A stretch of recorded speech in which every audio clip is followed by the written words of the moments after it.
إن يوم معاملان إنها أنا مسؤول كأنا معاملة إن أنا نروح حلتها ودكتور احتكاري وحقولي يا عديدي تاس دراد وحان ربعين هيدو وقادان إن عيد والبسيط هؤلاء معاملان ما أنت الدولة ده وحكستو استيد كان أولها أو شقاء هاي وعن حقوق لهين ويتوجيين ويسياسيين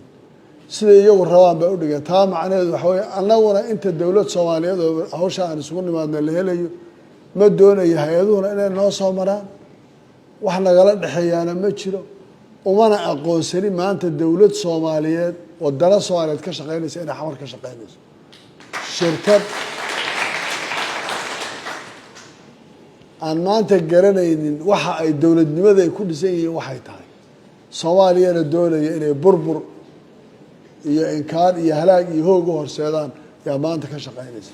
taas marka waxaan rabaa hay'adaha waxaan mar labaad u sheegaynaa mar haddii la siyaasadeeyay dhaqaalihii mar haddii la siyaasadeeyay